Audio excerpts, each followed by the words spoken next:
Hi, James Archeri here with Tanmay Bakshi. We're here for episode 3 of Watson Made Simple with Tanmay Bakshi.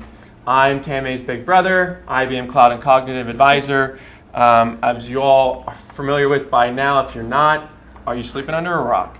Tanmay Bakshi is the 13-year-old that loves algorithms, and in particular, Thank you. natural language classification ones, machine learning ones, and actually around for this episode, we're playing around with the Watson TJBot, and we've used which APIs, Tanmay? Okay, so this is really interesting.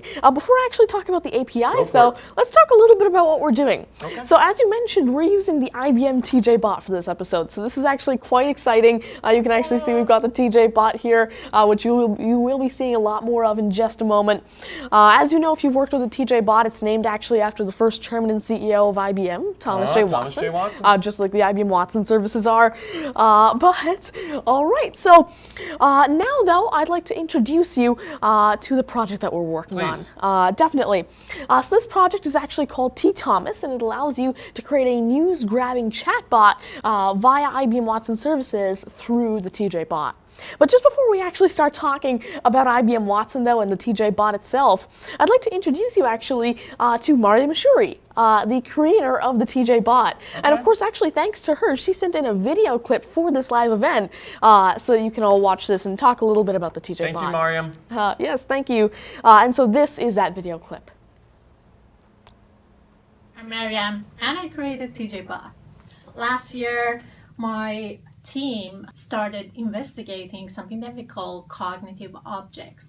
These are the objects that we make smart and intelligent by adding different sensors, actuators, microcontrollers, and IBM Watson services. The concept that everyone really fell in love with was a paper robot that we call TJBot. TJBot is a cardboard robot which you can also 3D print. We released TJBot last year in November at the Watson Developer Conference, and with that release we targeted 2 communities, makers and students.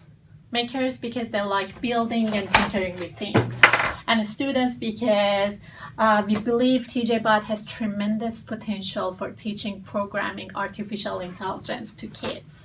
But now it's your turn. Check out ibm.biz/mytjbot. You can easily build your very own TJBot, and I can't wait to see what you build with him.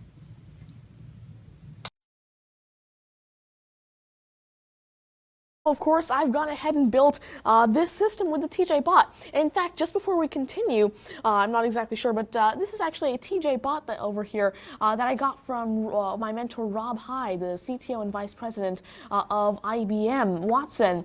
And I'd now actually like to play. I wish I could have a TJBot signed by Rob Hyde. And so now I'd actually like to play a quick video clip of our innovation talk at IBM Interconnect 2017, where he actually gifted me this TJBot. And while you pull that up, for anyone, again, we're going to include the links for how to get the TJBot. As you heard, it was ibm.biz/mytjbot. All the things that you hear, Tanmay's GitHub repository, we'll include at the end, so hold those questions for later. Definitely. But if you want to go buy one now, I just revealed where you can go get it. So Tanmay, why don't you show us the video? Sure, let's take a look at the video clip. And what I would like to do, Mark, if you don't mind, hand me that little box right there. This little box right here? This little box right here, of course, is what you would receive if you were to buy this from anybody online. But in honor of all the great work that you've been doing, and to thank you for your passion, your commitment, your undying brilliance, I wanted to honor you with this, with a gift. This is one of the first production copies of TJBot off the web. Nice. Thank you. Thank you. This is great. Yeah. Nice. This time next year, you'll all be checking into the Mandalay Bay, and the bot will be doing the check-in. I can just see it now. What I really like is that this is just a digital file. It's basically a simple Sketchup file, or the equivalent, and you can take this file, we'll send it to you. You can go into a tool like Illustrator or an open source tool and change it. You can resize it. You can add different features and legs, etc. And then you can go to a makerspace like we have in Munich, or most big cities have them, and you can actually cut it out with your own laser. this is so much fun. It's about 90 seconds to cut out both sides of it. And it even smells good when you're doing it. Yeah, that's the best part. Yep, Always the enthusiast. definitely. All right, so now that we've talked a bit about the TJBot, you're probably wondering a bit more about the technical side of this entire project. So I guess let's start getting into the TTom system. Okay. And so TTom is just the name of the project. It's also the name of the TJBot Thomas, which is also the wake word for this TJBot, and we'll talk about that in just a Is that moment. the project you built? So you're Yes. calling it Thomas. Okay. Yes, exactly. And so it's basically, again, as I mentioned, a news grabber chatbot that allows you to filter news by specific filters, which I will talk about in just a moment as well, and of course to do this through the TJBot. And so, of course, today we're actually going to be using, as you were mentioning, the Natural Language Understanding, Knowledge Studio, Discovery News, Conversation, Text-to-Speech, and Speech-to-Text services for this application to function. Quite a mouthful. Yes, and actually this is the best part. This actually shows us how you can actually combine a bunch of different Watson services that generally aren't related to each other and actually combine them into one very powerful application. I like that a lot. So you're taking the recipes, the foundations, again, for people that are thinking Watson is this all-powerful, AI. Yes. It's actually built a bunch of recipes, the foundationals that you can then customize and Exactly. apply to the business where sees fit. Tanmay Exactly. said he wanted to combine certain ones together, conversations, so you can kind of interact in a conversational Exactly. language, and then communicating through speech to text. So if you want to add Exactly. those elements to your apps, we can definitely do that. And Tammy, how do they Exactly. access this type of stuff? Sure. So, of course, all of these services are available publicly for you to use on IBM Bluemix. You can actually sign up for 30-day trials on IBM Bluemix to actually start working with Watson services if you'd like to, just like these. And so now, if you don't have a TJBot yet, or even if you do, and you've got a Bluemix account, even if it's a trial, you can definitely go ahead and make this application, try it out, experiment with it, and actually follow along with the code in this live stream. And I will add, though, the Knowledge Studio, I don't believe that's on Bluemix. Yeah. Where see, would they go for that? Yes, the Knowledge Studio is actually one service that is not available for Bluemix on Bluemix, but that is actually a separate Watson Developer Cloud offering, and you can actually just Google up IBM Watson Knowledge Studio. Yep. And you should receive. And then there's a Watson 30-day Knowledge free Studio. trial on that one as well. Exactly. And then, of course, you can also get a free unlimited account as well. I believe that also exists. Oh, So okay, free unlimited. it's a little limited, but it does allow you to create those models for this application. All right, so you've told us about the software. What are you going to tell us about next? Well, I'm going to tell you a little bit more about the software. Okay. And so this software will actually allow you to filter your news by its topic, by its date of publication, by its keywords, and also by its author. And the best part is that it actually also not only conveys to you all the news that it found, but also the sentiment of this news, and I'll talk about that in a moment. But of course, this has actually been built in Node.js, and this has actually become, Node.js becomes very convenient for me to program with because the TJBot helper library and a lot of other programs were created in Node.js, and so of course Watson and IBM love Node.js as well, so it becomes great to program in Node.js for this. Okay. But now, though, I guess let's take a look at a demo so we can see how the system works, and then we'll talk a bit more about the TJBot itself. And then once we talk about the TJBot, then we'll get over back to the code. Okay, great. Let's do that then. All right, so what I'm going to do really quickly, this might take me a second, but I'm going to unplug this HDMI cable and I'm going to plug this into my TJBot so we can actually take a look at what the Raspberry Pi inside of the TJBot is outputting, and so we can actually run this demo. So you can just put the face of the TJBot back on, and right as the TJBot wakes back up, as you can see, it woke back up, and in just a moment we should be able to actually run our demo. All right, so now we're ready, and as you can see, I've actually opened up a terminal window, and inside of this terminal window, I'm going to run a Node.js application called index.js. Quite simple. And I'm going to run this, and it should actually start listening to my voice, hopefully. Okay, thankfully it is. So it's now listening to my voice, and theoretically, I should be able to start talking, and right now the TJBot is listening to me, and it's actually outputting whatever I say to the screen, or at least it will. Okay, so I just gave a pause there, so now it knows it has to print out what I just said to the screen. As you can see, it just did that. And so, but then you're probably wondering, well, why am I talking? Aren't we confusing the system? Aren't we confusing this TJBot? Oh, well, actually, no, we're not, because as I mentioned, the TTom system has a wake word, and this So it's wake word- passively listening, and Exactly. and then it'll actively listen once you activate it through your. wake word, which we Your wake can't word. really say right now, but it's the name of the TJBot. It's not Open Sesame or something like that. Not yet. Well, you'll find out right as I actually Okay. do this query. So let's just say that I wanted news about IBM, okay? And so what I would say is, Thomas, give me news about IBM. Give it just a moment. It'll actually get. It'll actually it'll actually listen to what I was saying before, well, the actual query, and then, as you can see, it can. I searched for ib news, and I received the following results. IBM brings Watson to Mobile Device Management New York. IBM Faller tunked. Star Trek Bridge crew adding IBM Watson's VR speech sandbox. Activision Blizzard. Universal Display. IBM News Today. Schaefer's Investment Research, and blogs. IBM Big Data and Analytics Hub. Can we ask it anything else not related to IBM? Definitely, yeah, How sure. about something, since we're in Toronto, can we ask about sports? Yeah, sure. I'd just like to say one thing here, though. If you noticed, and if you were looking at the TJBot as we were doing this, you probably saw that the LED on top of the TJBot actually turned a little bit more yellow than it was before when I actually asked this Okay. query. And what this means is that the TJBot is actually trying to convey the sentiment of all of this news through that RGB LED. And so what happens is when Discovery News actually returns the top 5 news articles to the TTom system, then what happens is I'll run some fancy math that I won't talk about right now, but I'll show you in the code.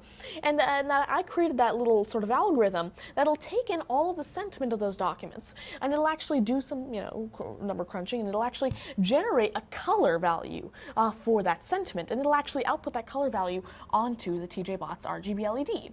And so what happens is the more yellow this color is, the more positive this color is. The more red it is, the more negative this color is. So if you get an orange color, you know that you are, in between, happy and sad sort of thing. Well, let's see what it picks up. We're in Toronto. Yeah. The Toronto Blue Jays played the Yankees and got crushed 12-2. Yes. So let's see if there's any negative sentiment around that. So All what's right. the wake word again? It's Thomas. So just give it around like 5 seconds to listen to what we were just saying, and then we can continue. Okay.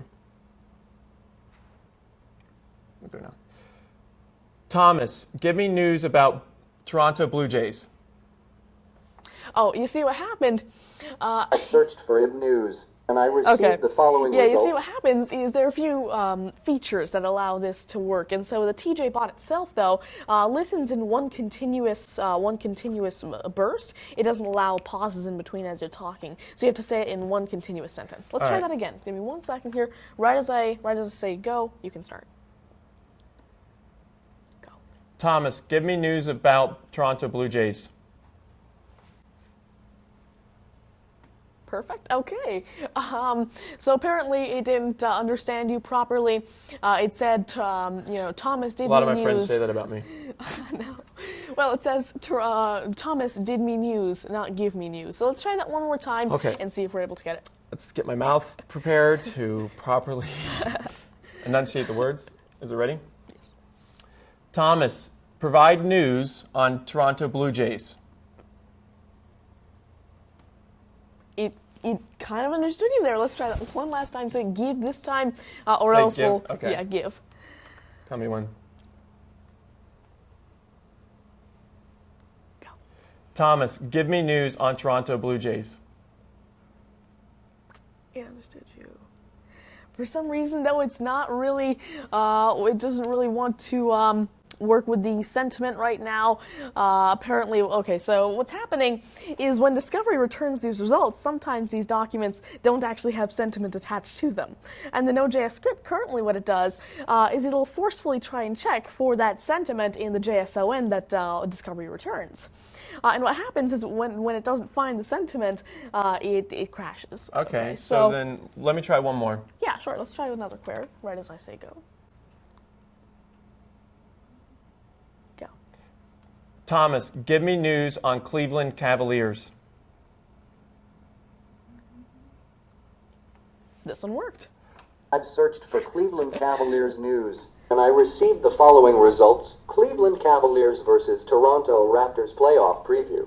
Cleveland Cavaliers versus Toronto Raptors playoff preview. 2017 Eastern Conference champions. Cleveland Cavaliers. Cleveland Cavaliers Darren Lewis, The Bank, and Tavares Edie. Cleveland Cavaliers. All right, so as you can see, that was actually successful because Discovery actually returned sentiment for each document this time. And so, of course, that's something we're going to be working on. But as you can see, though, this LED is actually it's actually completely red. There's practically no yellow in this.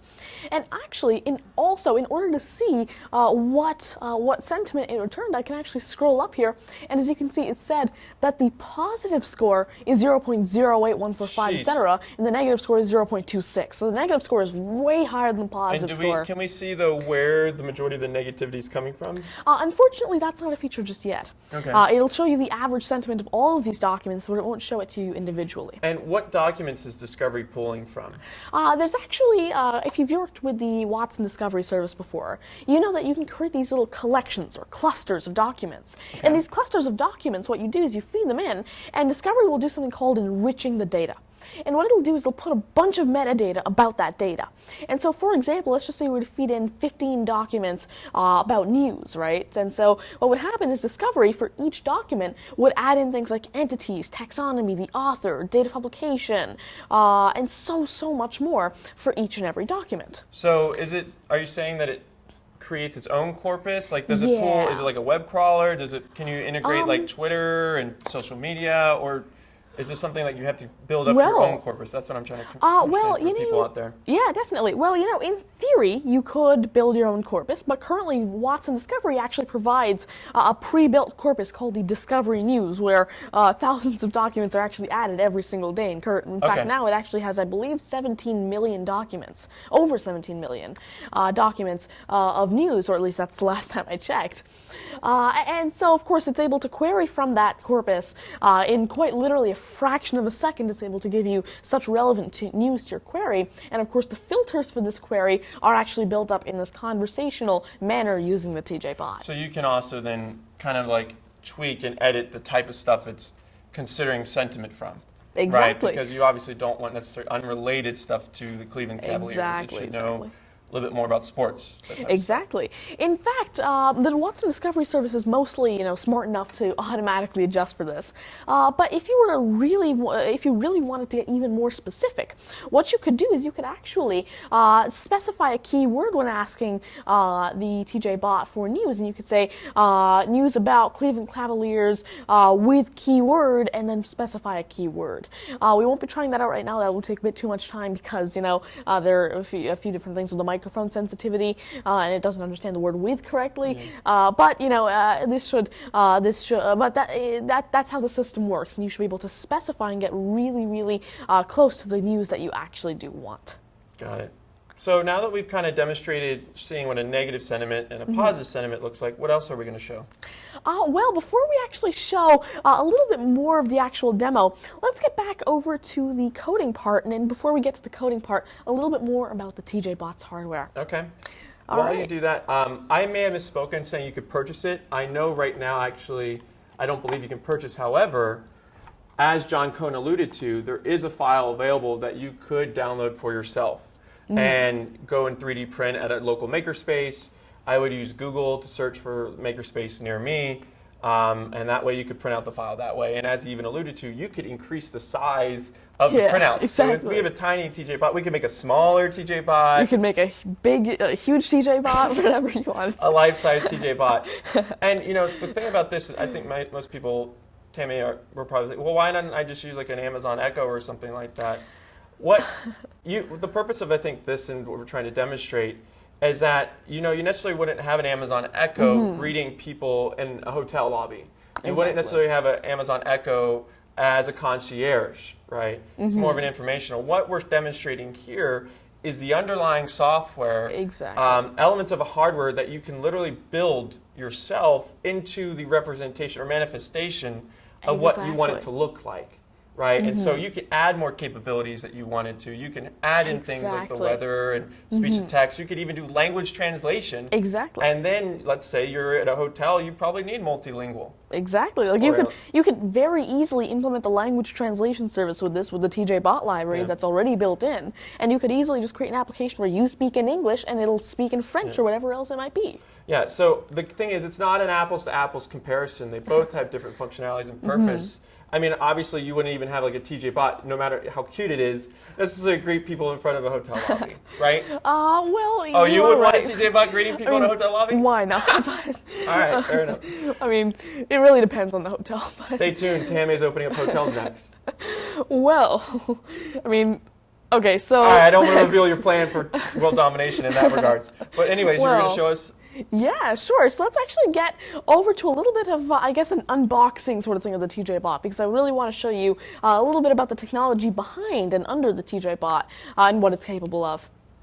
So if we actually switch over here, as you can see, just before we actually show you the unboxing part, though, this is actually the original box that Rob High gifted me on stage. So again, thank you, Rob, for gifting me this. This is absolutely great. Thanks, I can't Rob. wait. Yeah, again, I just cannot wait to create even more interesting stuff with this. All right. So if I were to move this to the side here, you can probably just take this. Do you want me to move this for you? Yeah, sure. We can just do that. I will Just move this there. that over Yeah. And then I can just go ahead and take this box here. As you can see, this box is actually a fresh Watson MakerKit box, which contains a completely new TJBot, has not been opened before. And so basically, inside of this box, I should be able to open it up and show you what all's inside and what all the TJBot actually consists of. So if I were to open this up here, as you can see, there are quite a few components that you see when you open it up first. First of all, you can see that you've got this little paper from IBM talking a little bit about things like Project Into, the TJBot itself, and the Watson MakerKit. But apart from that, of course, we've also got a few more things. First of all, you've got this little envelope from IBM, which in fact, James, you can actually go ahead and open while I Why not? show the rest, and then we'll take stuff out of that. And apart from that, of course, you've got the brains of the TJBot, your Raspberry Pi. I mean, you've probably seen a Raspberry Pi before. It's quite simple. Inside of this box, you've just got, you know, the full Raspberry Pi. And this is the Raspberry Pi 3 also, and so it has integrated Wi-Fi and Bluetooth, which becomes, of course, much easier for you to program with. Apart from the Raspberry Pi 3, though, we've also got a Bluetooth speaker from Anker with your TJBot, and of course this Bluetooth speaker will allow the TJBot to actually speak. And so, of course, if you were to open this up, quite simply, you can see inside. Of course, it's quite regular. Inside of here, you've got your Bluetooth speaker, and this Bluetooth speaker goes in the very back of the TJBot and allows it to speak. Nice. Exactly. So it's already almost like ready to work with speech to text. And text to Exactly, speech. exactly. Yeah, that's the best part about the TJBot. It comes with everything it needs. It becomes this really great, integrated package by default. Although, apart from that, let's actually get back over to the envelope. Thank you. If I were to show this right here, actually, you can see that inside of this envelope, you get a bunch of accessories, I guess.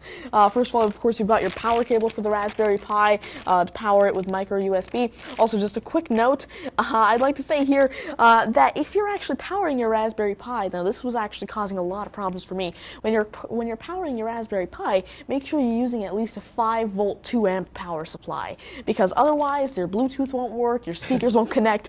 It's really painful to have to find out how to find out that it's actually the problem is caused by a 5-volt 2-amp power supply, but eventually I did. So That's a tip with Tanmay Bakshi. Yep. So now that tip's over, let's continue. So next, of course, you've got the camera, which allows the TJBot to see in this unmarked box. And inside of this box, as you can see, we have here in this anti-static bag a Raspberry Pi camera version 1. This is just, there's not too much difference between version 1 and version 2. Really, just a few megapixels of a difference. Not too much. It should allow the TJBot to see, however. And so this is the Raspberry Pi camera. Apart from that, though, you've also got something a little bit more interesting here. You've got the microphone, of course, which will allow your TJBot to quite literally hear. It's actually quite small, which is the best part about this.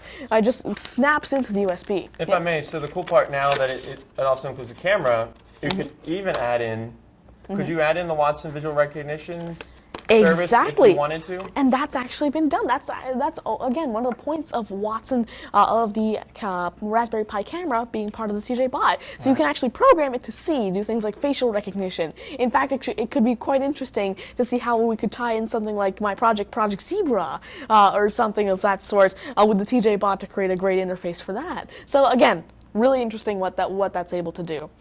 But apart from this microphone over here, as you can see, that's the microphone there. It's actually quite small. Again, that's the best part. It just snaps into your USB, and then from there you're ready to go. It works with pulse audio and more. Apart from that, of course, you've got this LED here. You're probably not seeing that properly with this anti-static bag. But if I were to take this out, you can see that, first of all, they provide, of course, some jumper cables here to allow you to connect the LED to the Pi. And apart from that, they also provide the actual RGB LED itself. This is a NeoPixel 8mm RGB LED. And so this LED will allow you to actually, of course, convey things like the sentiment that we were doing with Which is what we were showcasing over here with the red and yellow. Exactly, yes. Apart from that, though, we've also got, lastly, a servo. And this servo allows you to actually move the TJBot's arm. If you were to actually look, our TJBot has an arm, and that arm can be controlled and moved by this here servo. And so, of course, this also becomes pretty convenient with recipes like TJ Wave, which allow you to control the arm of the TJBot. Nice. Apart from that, now we've got the main part itself, which you've been probably wondering about, apart from all this bubble wrap here, which is the TJBot itself. The skin, because we've seen the inside. Exactly. So it makes them beat. Let's see what keeps them safe. Exactly. Now this is the TJBot's outside, as you were mentioning, quite literally the skin of the TJBot. Now if I were to unravel this, this is quite big. I'm going to actually just slide this over, as you can see. This is the cardboard of the TJBot. And of course, inside of here, you've got individual components, like for example, right over here, you've got this component that you can actually just snap out, and then you can actually fold. There are instructions on the Instructables page for the TJBot. You can actually go ahead and fold this, fold everything inside of here, snap it out, fold it, and then combine everything together in order to make your final TJBot. So you don't need any screwdrivers or nothing, and that's the best part about the TJBot. All you need is this cardboard and some tape, because it's a little fragile. I'd recommend having a little bit of tape around. I see you've jerry-rigged some tape in here to strengthen the joints. Just to make sure it doesn't rip. But apart from that, this should be good, and that is what the TJBot looks like inside. That's what it consists of, and that's what its inner technologies look like. Apart from that, though, I can actually go ahead and just put everything back into the box here. We can organize this later. But I'm just going to put everything back in for now, because I really quickly want to get into the next part here, because this is really interesting. But if we actually go back to my Mac, once you're done unboxing your TJBot, you're going to start setting it up, and you can actually start seeing a few pictures of how I was able to start setting up my TJBot, and a few steps along the way. Or at least that's actually those are actually a few steps I followed when setting up one of my TJBots. And so next, I can actually go ahead and put this over there. There we go. Okay. All right, though, as you can see on screen right now, we've got a few pictures of me building my TJBot, and this is actually sequential. This is what sort of the building process of the TJBot looks like, how it evolves over time. You can actually see its final step, actually plugging it in to test if it actually works. But apart from that, before you actually complete that final step, and before you actually put the head on the TJBot, this is what your TJBot is going to look like. And so this is basically a half-completed TJBot. Everything's on here except for this, and this is the headpiece for the TJBot that gives it eyes, a little cutout for the LED, a speaker hole in the back, and the hole for the wires. But apart from that, before you put on its final piece of skin, you've got a few more pieces here. First of all, of course, you've got your Raspberry Pi, as I was mentioning, the actual brain of the TJBot. You also got a camera, which allows the TJBot to see, and of course that's connected into the dedicated camera port on the Raspberry Pi 3. The DisplayPort is actually not used currently, but I will not be talking about that right now. You've also got an LED on the top, and this LED again, 8mm NeoPixel RGB LED, which is actually, it has four prongs on it. 3 of them are actually connected to the GPIO pins of the Raspberry Pi. And so, of course, apart from that, though, we've also got the servo, and the servo is also connected to the GPIO pins on this Raspberry Pi. Apart from that, on your Raspberry Pi itself, though, you've probably already worked with one of these, but if you haven't, let me just tell you this. Apart from the micro USB for power and the HDMI for video output, you've also got this little 3.5mm headphone jack that you're probably used to with most phones. However, I will tell you this, unless you don't want your LED to work, or at least you don't want your LED to be controllable, do not use the headphone jack for audio.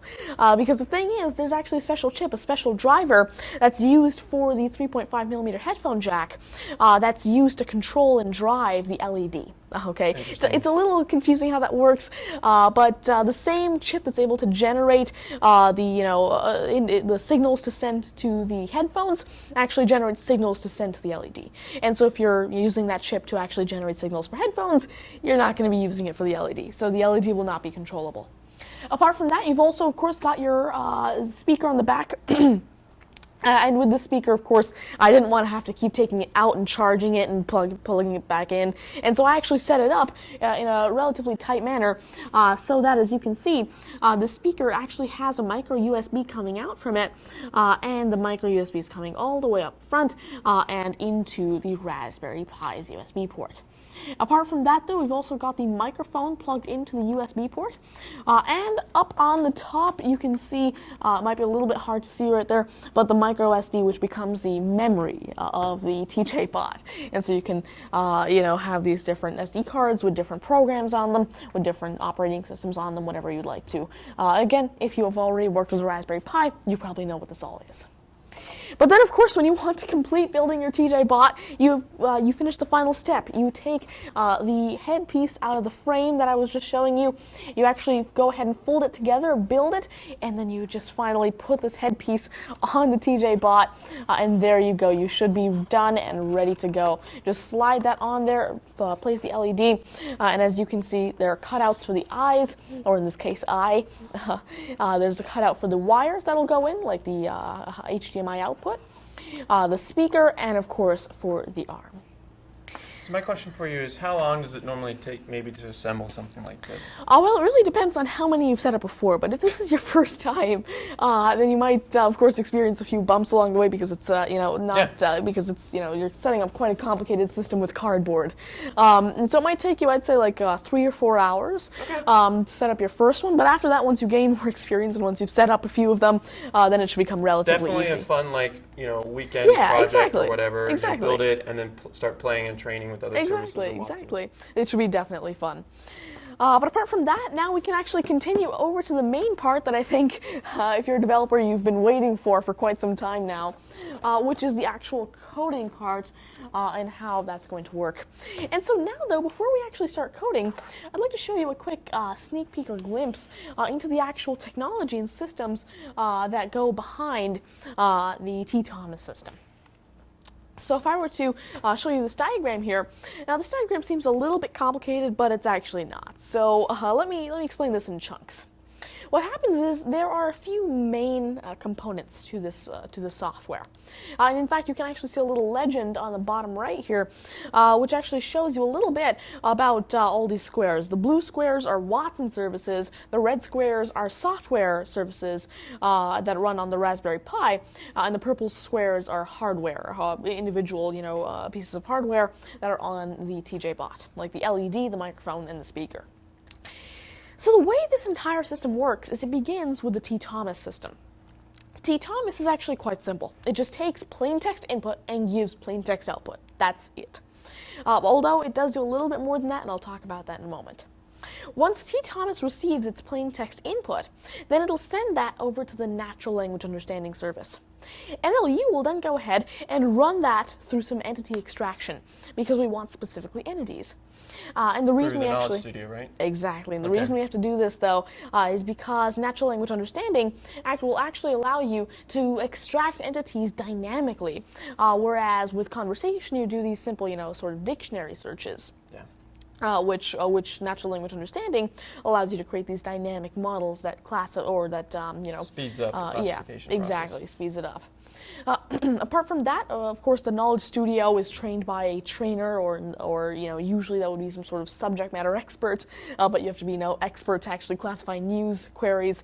And so I was just able to classify around 500 different news queries, and so the Knowledge Studio learned how to then extract entities out of new news Based on queries. that information you trained. Exactly. Yeah, and with Knowledge Studio, it's actually pretty intuitive and easy to annotate what Exactly. you're looking for. And so what that then does is as you're then dumping in information, it's accelerating the entity identification and Exactly. extraction there. Exactly.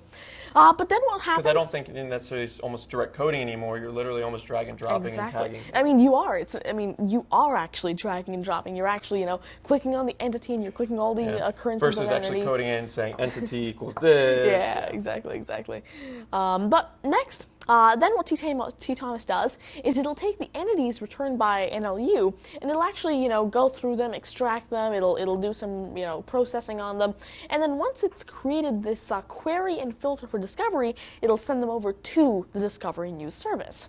Discovery will then return 5 news articles, and those 5 news articles will be the, of course, news articles that that conversation should reply to the user with. Then TTom will actually send your query, Discovery's response, and NLU's response over to conversation. And it'll do this via the conversation context variable and, of course, the conversation message. What'll happen is then conversation will reply a message to TTom, and then TTom will send that message over to the TJBot library. And this is actually where the interesting part comes in. This is where the TJBot comes in.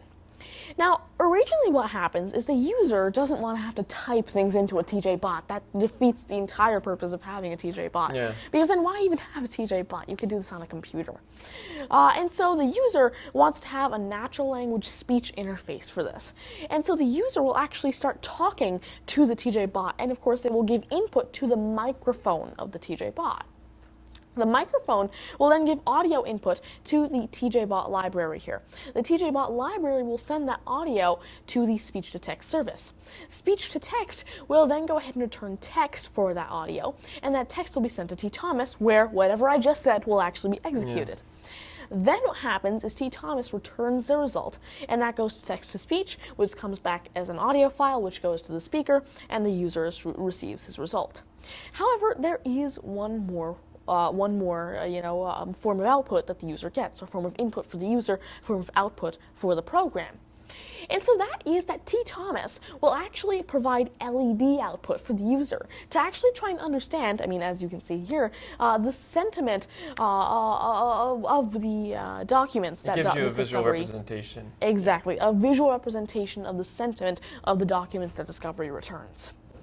Now the thing is though, that the TJBot library is great, and it provides support for actually shining the LED a specific color, pulsing it for a few seconds, and it does a lot of things. But there are a few issues with a few open issues on GitHub, I believe, about how it's it's not very bright when I try and shine an RGB color via that library. However, You mean the LED itself isn't as bright? Yeah, no. What happens is the code that powers the LED doesn't, make it shine as bright. Okay. But what I've gone ahead and done is actually worked around that. And so I've integrated Python code into this Node.js code. You would. And so That's what Tanmay does. If it doesn't work, he creates a workaround right away. I like it. And that's how you should too. If you want to be a programmer or a coder, you don't take no for the answer, right? I agree. Okay, so then what happens is I've basically built this, I guess you would say, a wrapper. And this wrapper is a very simple Python script. It's called the LED wrapper. That's it. In fact, what I can go ahead and do is maybe if we can, take this HDMI cable, plug it back into the TJBot. That would be great. And then I can actually show you, we can put that back on, and we can switch over to the TV right as you are ready. I can actually show you this Python script, and it becomes this wrapper to actually, in essence, oh, I have to wake it up. Okay, and basically what happens is you just pass an RGB value to the Python script, and it'll actually display that on screen. And so what I can do, it's actually been listening to us since we've been for a while, but what I can do is actually run a Python script called st. Okay. And st, what it'll do is take an RGB value, like say, give me a color, like red, green, blue, white. Blue. Blue, okay. So RGB is red, green, blue, and each value can be from 0 to 255, and so that means that the RGB value for blue is 0, 0, 255. And so, if you were to take a look at the TJBot right now, you would see that it's currently red. You would see that the LED right now is red because it's still from that negative. It's still It hasn't from that reset because you haven't told it to do a new command. Exactly. So you're probably seeing the TJBot right now. And then what happens is, let's just say we want it to turn blue. I'm going to just click Enter on the keyboard here, and as you can see, it turns blue. Magic. You're a wizard, Harry. And so what happens is the Python script will actually call something called RPIWS281X. Okay, that's a very nice name. Exactly. It rolls right off the tongue, Tanmay. Great job. But RPIWS T81X. 281X. T81X. Well, it's actually, I haven't named it and I haven't created it either. It's actually created by a bunch of people on GitHub. It's an open source library that allows you to control NeoPixel strips of LEDs via the GPIO pins on a Raspberry Pi. Okay. And so I've created a wrapper around this that allows me to access it in a very simple way. And then what happens is, if we can actually switch over back to my Mac now, which would require me to unplug this, I can actually switch back over. And you can see over here that what happens is TTom goes ahead and sends a command. It'll do, again, that fancy logic with the sentiment, and it'll send that command over to the LED wrapper. And the LED wrapper will send that in turn to RPIWS281X. Okay. And then that will send the command via the GPIO pins to the LED, and the LED will give that output to the user for them to see the sentiment. Pretty straightforward. And so that is how the entire system works, and how you're able to, and again, I mean, imagine this entire system, this entire cognitive system is running, even though it's, in the cloud and everything, it's running within a fraction of a second. It's just so great how you're able to combine all these Watson services, create such a powerful application, and just have it run so great. All right, so now though, finally, what you've been waiting for, we can get to the coding part. So now, keep teasing these developers, Tanmay. But now we can actually code. All right, let's see what we can do. So now, if I actually open this up here, this is the entire code for the TTom system. From beginning to end, it's around 238 lines, minus some because of brackets and new lines. But this is the essential part of TTom. But before we get to that, let's talk a little bit about the dependencies of this system.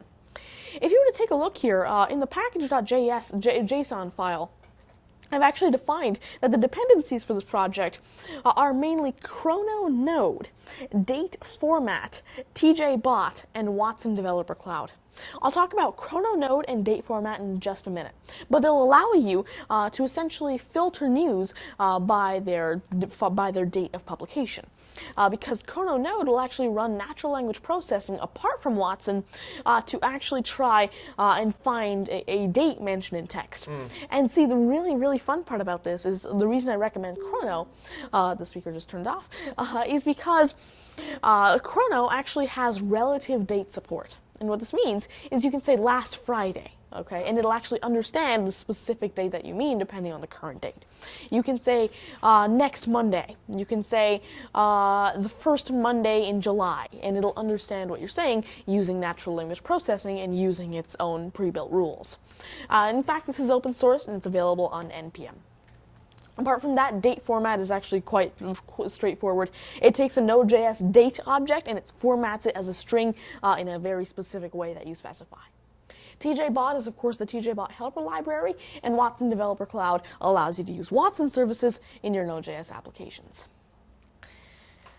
Now we can get to the main code. Now the main code consists of quite a few different imports, including the conversation service, natural language understanding, discovery, prompt, chrono, format, readline, which is actually no longer required. That was from a earlier version of the system. TJBot, the configure, the config.js file, the system library, the child process.execute library, and of course the child variable. And so what happens in the beginning, though, is I've also got another file called config. And config, if you've ever used the TJBot before, you know that this contains your credentials.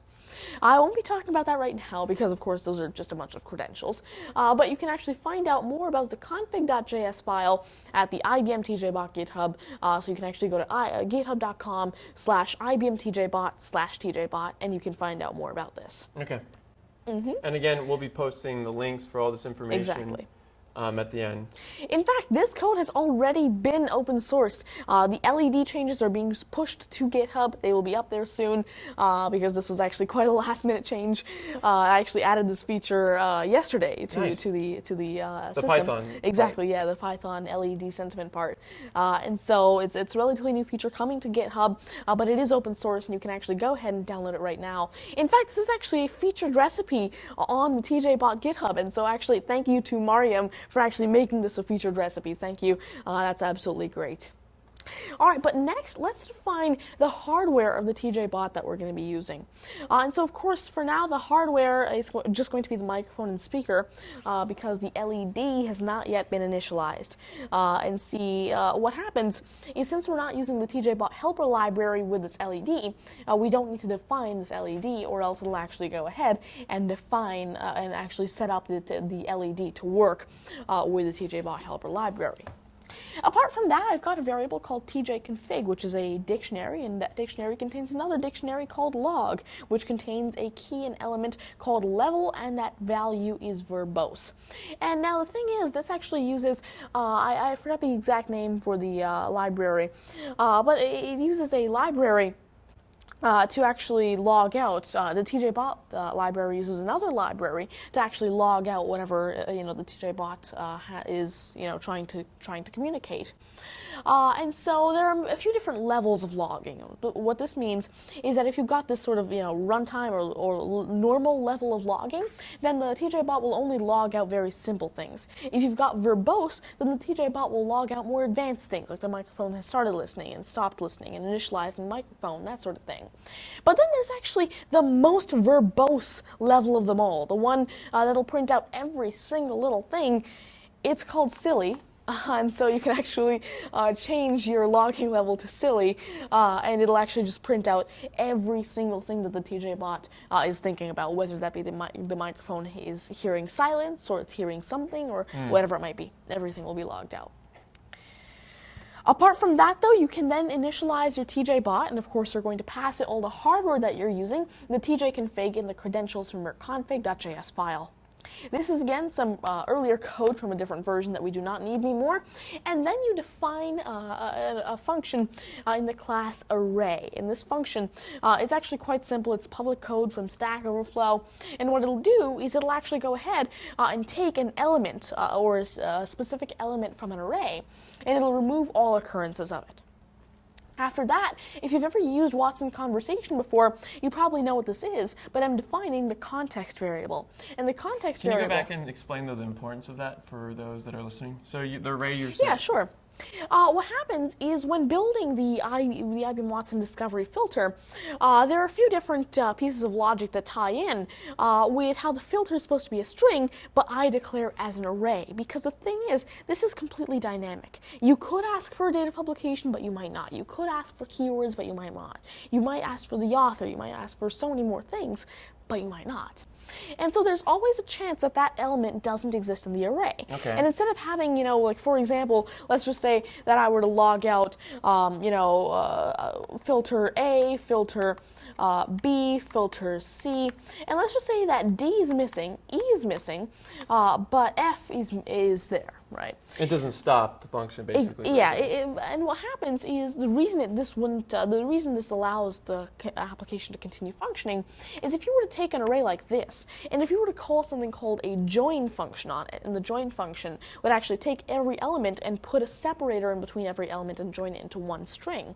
If you were to join this, it would become specifically A, and let's just say that the separator is a comma, it would become A, B, C, comma, comma, and then F.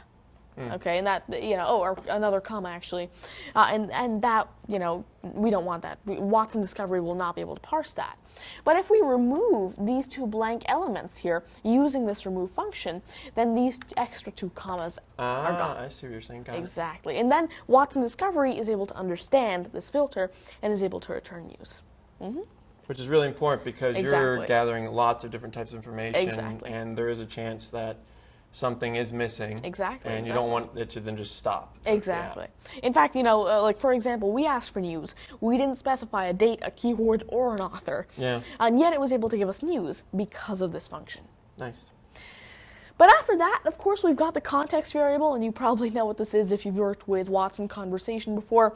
It'll basically allow us to keep track of how the conversation is going and allow Watson to understand what the user had asked for before this and more. In fact, using the context variable in conjunction with something that I like to call the old filter variable, what it'll allow you to do is essentially create this function or create this feature where, and this is actually quite interesting. Say that I ask for news about IBM. Okay. And so I've asked for news about IBM and it returns a bunch of results, but it's not specific enough. I want to get even deeper. I want to say I want news about IBM with keyword chess. Can we do that right now? Or? I mean, we can try. Sometimes the speech to text, because the thing is the microphone isn't very sensitive right now, but we can go ahead and try, definitely. And so what happens is, in theory, we should be able to ask for news on a specific date. And so say you were to ask for news about IBM. In the next message, if you were to ask for news about IBM, but you didn't specify the topic, IBM, and you were to just say, on date March 26th, 2016, or whatever. Okay. Then what'll happen is it'll remember that you asked for the IBM topic before, but it'll basically be able to combine those two into one query and send that again and create that as of course the new query. All right. In fact, if I were to wake this up, as you can see, it's up again, and I can go ahead and run it. So let's see. How about you say this? And what you'll say is, Thomas, give me news about, I don't know, Darwin ecosystem. And then after that, you will say in the next message, Thomas, with keyword, I don't know, cognitive. Okay? With keyword cognitive. I'm going to run the script, and then right as I say go, you can start. Thomas, give me news about Darwin ecosystem.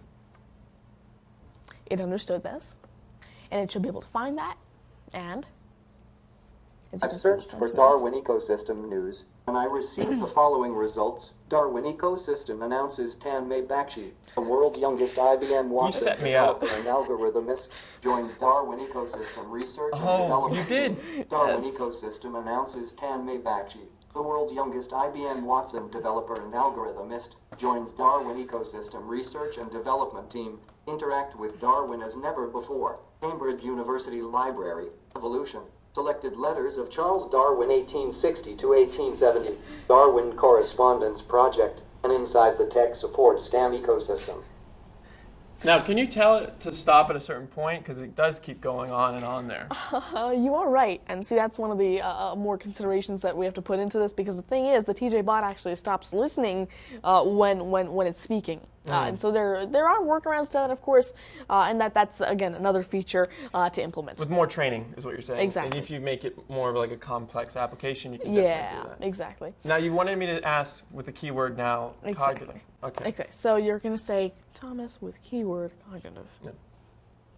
Ready? Just say with keyword, or just say Thomas, give Just me? say with keyword.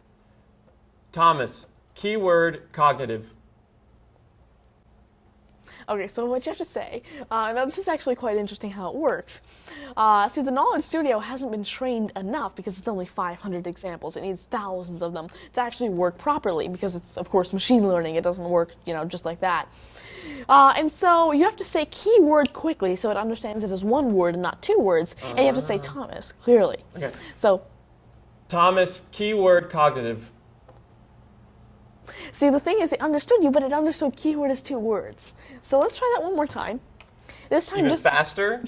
just say, give me news about IBM with keyword cognitive. All right. Thomas, give me news about IBM with keyword cognitive. See, the thing is, you really emphasized key and word there, so you have to say keyword. Oh, okay. Yeah, so let's try that one last time here. Just a moment, and go ahead. Thomas, give me news about IBM, keyword cognitive. It worked. I've searched for news, and I received the following results. IBM top software trials and demos. IBM driving cloud video innovations with IBM Budapest Lab. IBM Marketplace, Canada. IBM Marketplace, Austria. And IBM Marketplace Vision Conference. As you can see, it worked absolutely perfectly, actually. It was a problem with the user, not the software. That's right. And, well, what happened is, as you can see, first of all, you can see that the LED is very, very yellow. It's bright and yellow, meaning it's highly positive. The brightness of it indicates the strength of the emotion, and the color indicates the actual emotion itself. It's bright and it's yellow, meaning it's highly positive, and you can see that that result actually matches up with the positive score. 0.5417 positive Well, you gotta score. have a way to, you gotta know how to talk to things, right? And, computers and I, we get along. Yeah, they do. Okay, so then after that, as you can see, it actually understood James correctly. It says, Thomas, give me news about IBM keyword cognitive. And it correctly understood him, which is why Knowledge Studio parsed it correctly, and we were able to have the system run. Voila. And that's a demo of the keywords. Okay, so now we can get back to the code. Let's talk a little bit about the code now, I guess. So I can just actually switch over here, and then we can continue. All right, so I'm just going to wait for this to get back onto the screen, and then we will continue. I'll give that 1 second, and we will continue. All right. Give that a moment. Okay. So as you can see, after the old filter variable, I declare a function called display LED, and the display LED function is actually a wrapper around a wrapper. And see, the thing is, the wrapper itself is actually hard to call from Node.js because there's a lot of confusion, and it's not very easy to call bash scripts with, and in this case, Python would be a bash script with Node.js. And so what I do is I build a wrapper around bash, which will enable me to call a wrapper around RPI WS281X. And so that'll allow me to call a Python script, which will allow me to display a specific RGB value on the LED. After that, of course, I'm declaring the conversation, NLU, and discovery services. And after that, I'm declaring a function called add. Now, this is quite simple, and you probably won't understand why I'm declaring this just yet. But basically, the point is that I can declare this function called add, and it'll take two numbers, A and B, and it'll simply return A plus B. I'll tell you why in just a moment. After that, I declare a new function called read, and this read function will take an input called an answer, although technically that should have been called a query. I should have programmed that as a query, although I did call that answer because of the way that the older system worked. But essentially, this function will take input as plain text, and output will again be plain text. And so, of course, what happens is in the beginning, I declare this debug variable, and debug will by default be equal to false, as you can see here. And debug will essentially allow me to know if the user wants to go in debug mode, and they want to actually find out whether or not specific things are happening with this code. Like, for example, as you could see, that application was sometimes crashing with different queries. If the error response wasn't clear enough, I'd enable debug mode, and it would allow me to print out a lot more information that I just do not get in normal mode. And so I check if the second process argument is my dash debug, and if it is, then we print out extra information by setting debug to true. After that, we start the first step of the TTom system, which is to call the natural language understanding service. Specifically, I tell it to analyze. I pass it the query from the user, and I pass it a specific model ID for entity extraction trained by the Knowledge Studio. I give it the English language, and then I declare a function that takes an error and an NLU response. What I do then is I create a few variables, including decided topic, decided date, decided author, and decided keyword. All of these are equal to blank strings by default. I then create a new variable called specify params, which is equal to undefined by default. Now, there's actually a special reason for this. What happens is whenever you specify a date, author, or keyword, specify params will be equal to 1 instead of undefined, meaning that specify params will exist in the Watson conversation context. And if it exists in the context, then Watson conversation can derive meaning from that and give more personalized responses. Apart from that, what I do is I go into the NLU response and I take all the entities from this response and I loop through them using for each. Then what I do is I check if we're in debug mode. If so, then print out the entity's type and the entity's text.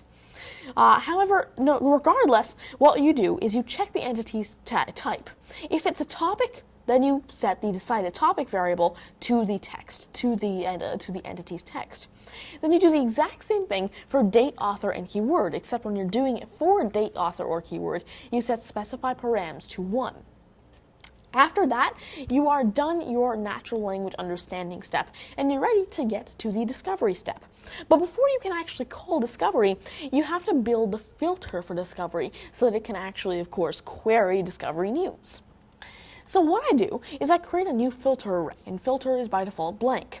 And so what I do is I check if context.news does actually exist in the context.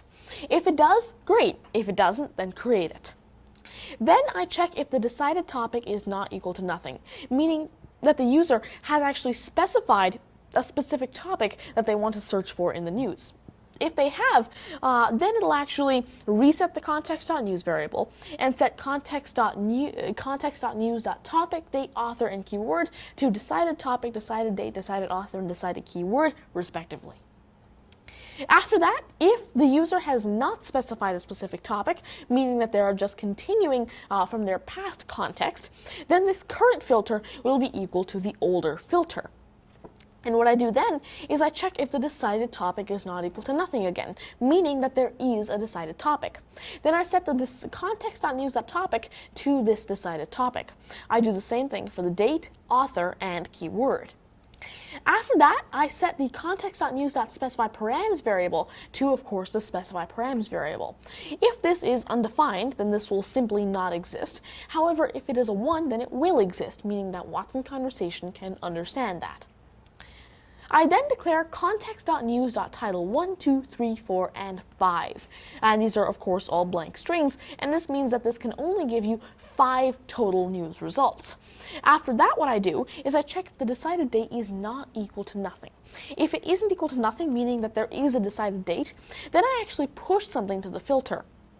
And this will be a specific filter that allows me to filter news articles by their date. Now, the date has to be formatted as YYYYMMDD. And so what happens is I actually take the decided date, and remember, the decided date can be in any format, not just YYYYMMDD. It can be in any format. I could say, October 16, 2005, randomly in any format. But the thing is, I want to get into this specific format. The way I do this is by running natural language processing in order to convert this to a structured Node.js date format using Chrono. I parse it. Then what I do is I convert it back from a structured data format to an unstructured but still slightly structured data format. So what I do is I take that data, I take that date, and I convert it to a string in the YYYYMMDD format, and then I put double quotation marks around it here, and then I append YYYYMMDD to the beginning of it, and that becomes the filter. However, if that does not exist, meaning decided date is equal to something, or decided date is not equal to something, then what happens is we just append a blank filter to the array, which will then be filtered out in the end by the remove function. Then what happens is a similar logic actually gets applied to the decided author and the decided keyword, and the old filter is then set to the new filter. So it's again passed along through context. Then what happens is I check if we're in debug mode. If we are, then I print out the actual filter, and I name this as the filter so that we can actually debug if something wrong is happening with the filter and how that logic is determined. After that, what I do is I actually call the discovery service. The discovery service I will run a query function on, and I will pass it the default environment and collection IDs. After that, I will pass it a query, which in this case is context.news.topic, which is the topic of the news that you want. After that, I will pass it a filter, and in order to create this filter, as we were just mentioning, I will actually take the filter array, remove all blank elements, and then join the array by commas. Then finally, I have a function that takes an error and a discovery response. And then I have some simple but long logic. I check if we're in debug mode, and if so, print out the discovery response. I then go ahead and set a new variable called index to 1. I create a new positive and negative array, which will help us determine the sentiment for the LED. What I do is I then take the results variable from the discovery response and loop through it using a for each function. Then what I do is I check if we're in debug mode again, and if so, then log out the index, just again for debugging purposes. After that, I check if the index is less than or equal to 5, meaning that we can have only up to 5 indexes.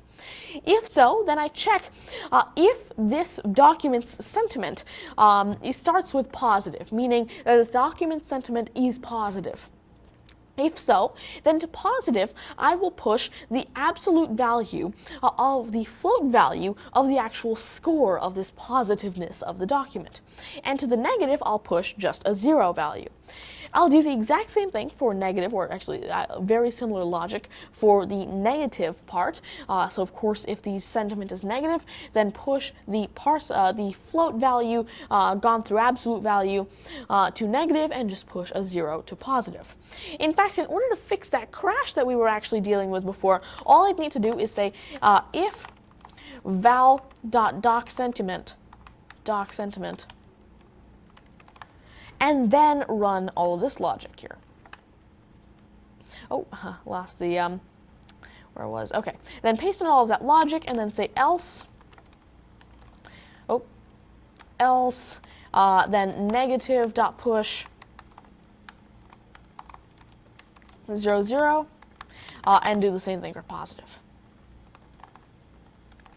And there we go, the crash should be fixed. In fact, another improvement could be to run this as well, like so. And that should be improved code, which would fix a lot of different crashes with different types of news. Apart from that, though, what I do is I set the context.news.hasResults variable to 1. And I then set the specific title of this index inside of news to this current title. I then increment the index by 1, and then we're ready to actually create the LED logic. Now, inside of the LED logic, what I do is I first of all create something called a positive sum. In this case, this is actually a positive average.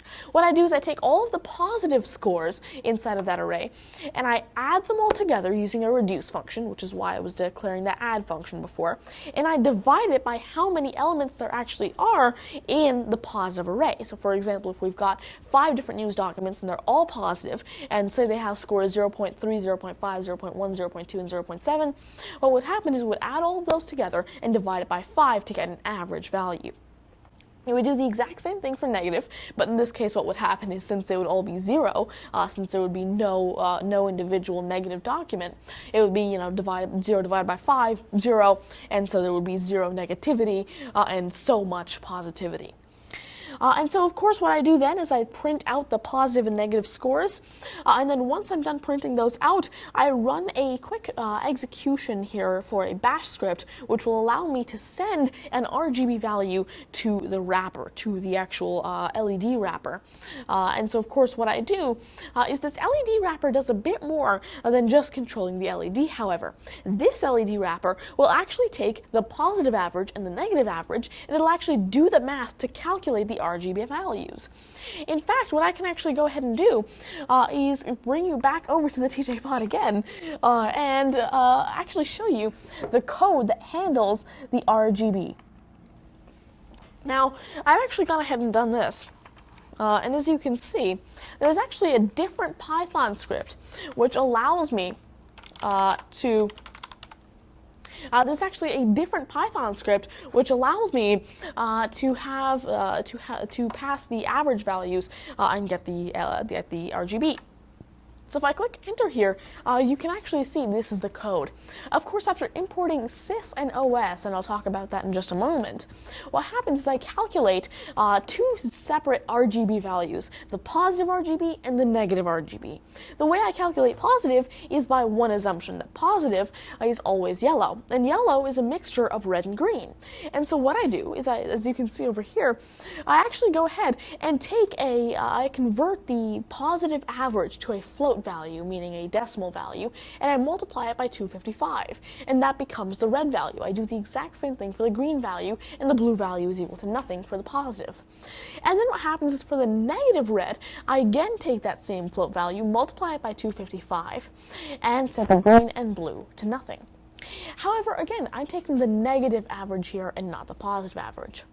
Then what I do is I've got 2 separate RGB values, but since we don't have 2 separate LEDs, and since we don't want to print 2 separate values, I combine them into one value, which represents the sentiment. And so in order to find the final red value, green value, and blue value, you're doing the average. Exactly. I find the average of the positive red and the negative red, the average of the positive green and the negative green, and the average of the positive blue and the negative blue. I then convert those to integers, and then I call another wrapper, which will finally print out or display that RGB value on the LED that I was just mentioning. And that is the code that allows you to, if I were to just say no here, and that's the code that allows you to convert these average values into RGB values and show them on your LED. From there, I can actually go ahead and unplug this, get back to my Mac, and we'll get back to the main code.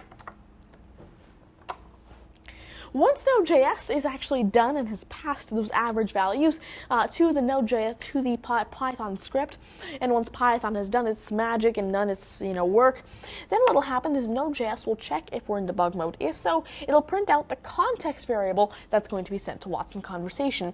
Then you're finally ready to send a message to Watson Conversation. What you do next is you actually take the query from the user and you pass it to Watson Conversation. You pass it a workspace ID and a context variable. Then what you do is you check if you're in debug mode. If so, print out the response and the error if there is one.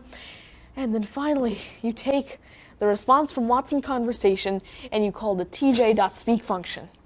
And there you go, your TJBot speaks out whatever Watson just returned. You also just print out what it returned, and you set the context variable to what Watson responded with as context. And finally, you actually call the tj.listen function, which will actually call a function with a parameter whenever it listens to something that you say. And then I implement a wake word, which means if the message starts with Thomas, then I remove Thomas from the message. And then I call TTom on that message. And that's all of the code that makes this entire system run. Let's do another demo, and then we're done. That was a mouthful. Yep. But it was fun. So yes, it was fun. Really fun building it as well. And so now, let's actually go ahead and do one more demo. So what do you want to ask it about this time? Well, I want to do the date and the time thing, right? Yeah, so we can try out date, yeah. Okay, so let's do IBM and then do a date, right? March 20th, 2016. So how do we do that? Do we say? Yeah, Thomas, you can give me actually say news Thomas. about IBM, date. Yeah. So you can say, Thomas, give me news about IBM on date March 20th, 2016. Okay.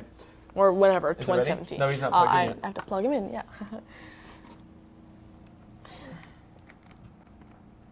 Connecting his brain. In this case, the Internet. yeah. Yeah. All right. Okay, give me one moment, and then we will begin. Right as I say go. Thomas, give me news about IBM on May 16th, 1989.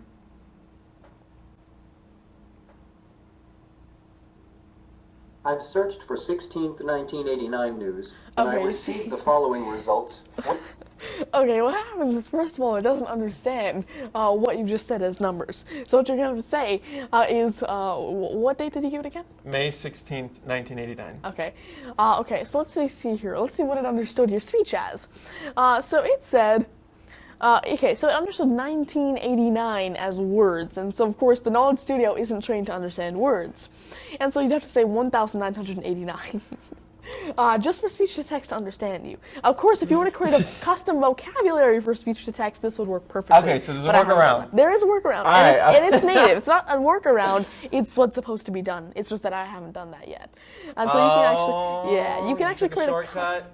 Okay, guys, that's what happens when you take shortcuts. You can create a custom vocabulary and it'll work. All right, so I have to say, give me news, IBM, May 16 Yeah. or 16 Yeah, 1989. Yes. So May 16, not 16th, May 16. I'm probably Okay, this will let's probably try. work. Let's play see. around. Let's round robin. So let's hope this works. Okay. Go. Thomas, give me news on IBM, May 16, 1989. Oh, it actually understood that as words as well. So the text-to-speech service actually. I've searched for May 16th 1000.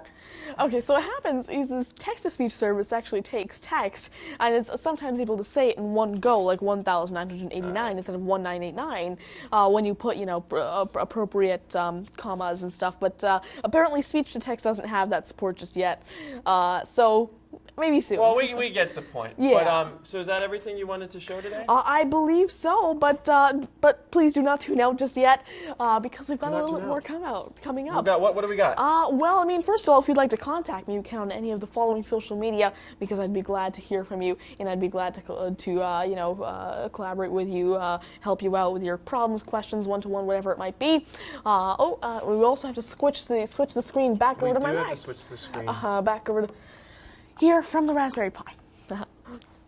And so apart from that, though, now if anybody has any questions, please do ask them in the live chat, and I'd be glad to answer them. So James, do we have any questions? We do, actually. So someone has a TJBot already, and it comes from Henry Will. I'm just wondering what to install on my TJBot.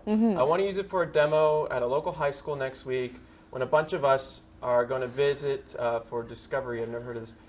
Which is it's an exchange. It's to explain STEM careers. So he's like thinking of using the conversation recipe to demo to them. What recipes do you think would be a cool demonstration to people interested in STEM in high school? Yeah.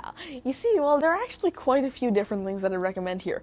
Two of them mainly, though. One that's not very, I guess you could say practical, but it would be really fun, especially because you'd have to do this inside of a high school, is if you were to implement a system like my Tandro, right, with a TJBot, and if you were to create a drone controlled by Watson Conversation through a TJBot, and so you could actually talk to the TJBot, and the TJBot would be, using IoT and Raspberry Pis to actually control a drone.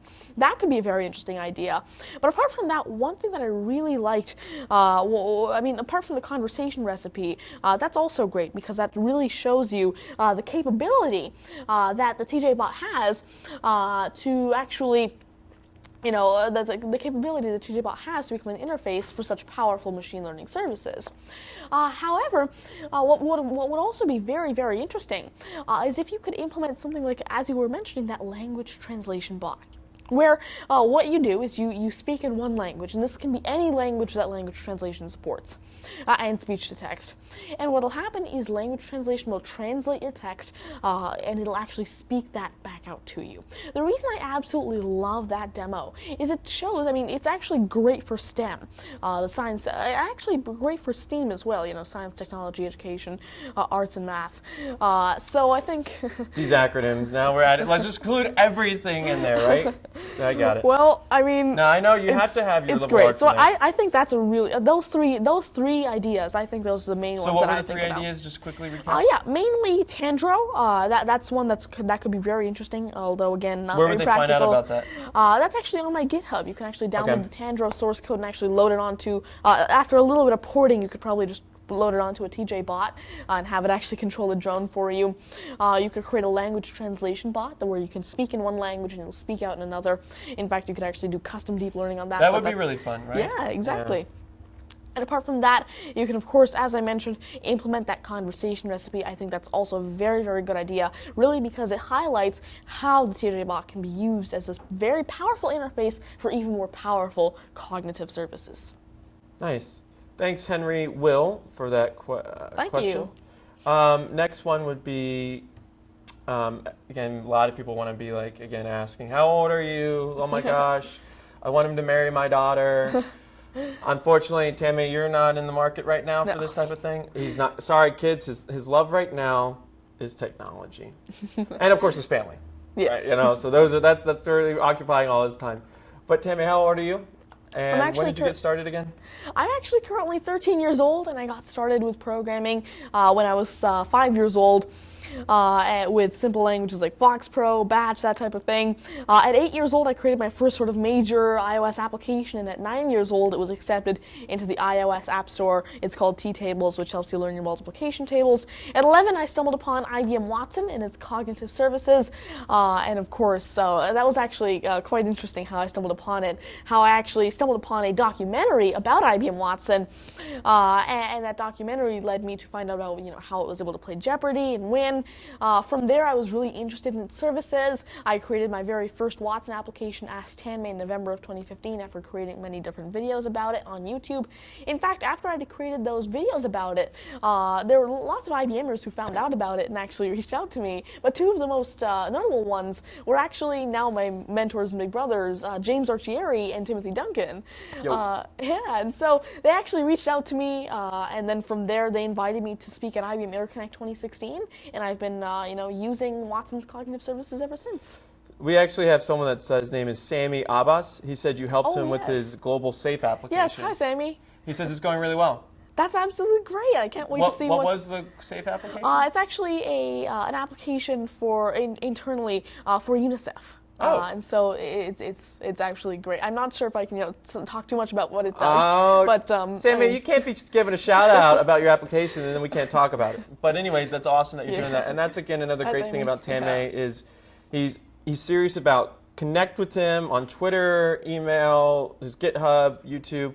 He will respond. He's usually pretty good about that. He responded back to me when I responded on his YouTube channel. So I think some people would love to know, what have you done recently that was really fun? Mm-hmm. And then what do you have coming up? Because I know you've got a lot of travel, right? Yes. Well, what I've been doing recently, generally, of course, this Watson Made Simple series is absolutely great. It's going nicely. Of course, working with the TJBot and technologies like it, as you know. But apart from that, one of the main things that I think is really interesting is how I've been using cognitive technologies in places like, for example, just a few days ago, I was actually at Twilio's Signal conference, keynoting about cognitive technologies, and I actually was part of Jeff Lawson, the CEO of Twilio's closing keynote, and I was actually doing that Tandro demo live on stage. Nice. When we were actually flying the drone via text message powered by Twilio. So it was actually really fun how you're able to fly drones using cognitive capabilities. And it's not like those sort of self-driving drones. It's actually one of those drones actually powered and driven by humans, but through this really great interface that humans love. But apart from that, what's coming up, I'm talking, mainly about, I'm actually working on mainly projects like the cognitive story, and talking about it at places like TEDx, which I was actually just about to forget about. TEDx, actually I have a TEDx talk in Cincinnati on the 17th of June. Apart from that, I've also got a keynote in India, or many events in India, for NASCOM on the 22nd and 23rd of June. Which parts of India? Actually, I'm going to be in Hyderabad, Pune, Delhi, Gurgaon, and many other cities around Delhi. And I've also got webinars and seminars, actually on-site seminars for companies like HSBC, Wells Fargo, Credit Suisse, and many more. So definitely, if you want to follow Tanmay's journey, definitely follow him on all the channels mentioned, because he's promoting the new code that he's working on, the projects. Like I said, he's actually going to be June 17th, right? Yes. In Cincinnati, Ohio, to do a TEDx talk there. Check him out there if you guys are local. Bring your kids out. That'd be a great opportunity for him to connect with them. And then you're going to be, and you said Hyderabad, Delhi, Pune, in India, June 22nd till July almost, right? And then you're going to be at the IBM Developer Conference in Bangalore? Yes, I might actually be at the IBM Roadshows Developer Conferences in Bangalore. I'm not exactly sure if we can, mention too much about that right now. But yeah, I might also be at the IBM research offices in Delhi. So this is going to be really interesting. That'd be a fun little tour. Exactly. Right. Yep. So I thought I wasn't doing a lot with my summer, but Tanmay clearly loves to be more busy than I am. So anyways, that's some good stuff that you got going on there. I think, a lot of people that watch, they have kids or children that your age or aspiring, they want to set them on the right path. What kind of guidance would you give parents that are interested in, having kids develop? Oh, well, and then this will be our last question, I think. Yeah, sure. Well, there are many tips that I'd like to give, but since we're short on time, the main one that I'd like to give here is, first of all, that you have to, as I like to say, you have to be passionate about programming and computing in general before you can get into it. You can't just say, I want to do programming, get into it, and you're not passionate about it. That's just not possible. You have to, follow your heart, follow your passion as you do this, and you really just have to, start small, start easy, and start playful. Because I believe that until you, learn at your own pace, you will not be able to learn properly. That's just one of the things about learning. And of course, apart from that, one more tip while you're learning programming is that you should learn by example, learn by practice. Because just like every other field in programming as well, practice makes perfect. And really, it's just what I believe is, like, for example, when I was learning Swift, right? What I would do is I would just randomly implement simple applications like Fibonacci number generators. I would implement prime number checkers, LCM and GCF generators, and et cetera, so that I would get practice with the programming language. And really, every time I would create something, I would learn something new, learn how to make code more efficient, learn how to use arrays more efficiently, learn how to use map instead of a loop, and just so much more that you just cannot learn just by reading the documentation. It's kind of like the situation where when parents want kids to play sports, they kind of throw them in there, and the kid didn't say they don't enjoy it. Yeah, right. Exactly. And so you have to ask your child, hey, what are you passionate about, and then see where that potentially relates to programming. Completely. Yeah. And then you can't just buy them a book, right? Exactly. I mean, if I learned how to program from a book, black and white text or whatever, I would Yeah, I would get bored so quickly. Exactly, right? exactly. Which is actually why, I really do promote this sort of learning by example in, for example, my book, Hello Swift, iOS App Programming for Kids and Other Beginners. Yeah. Because not only do you have to teach these kids, and the youth and beginners, the basic programming essentials sort of thing, and also the code and the syntax behind it in Swift and programming languages like it. You also have to teach them how to use these in applications that they relate to, that they can understand, and that, of course, that they're comfortable with. And so, I really do believe that this sort of practice makes perfect attitude in programming really makes it work. All right, well, on that note, guys, go practice, go download the file that's available for you to 3D print, find your local makerspace. Go check out Tanmay's GitHub to help walk you through there. I think there's a tutorial he's got going on how to implement what he's created. It's about to be up. A little bit more explanations on what makes up the TJBot and everything about that. So with that being said, we'll be coming out with a video soon again, probably in the next month or so. With your travel, I don't know when's the next one. But we're going to do Hopefully a soon. series 4 coming up soon. So stay Yes. tuned. Look out for us. We love interacting with you guys. Anything you want to say to the people? That's all. If you want to find out more about the TJBot, you know, setting it up, the wiring and everything that goes behind it, please do keep a note on my YouTube channel. You can actually find out more about that there. I'll be uploading that soon. So thank you very much for joining in, everybody. Thank you very much. Tanmay Goodbye. Bakshi, James Ochuri, signing out. Bye.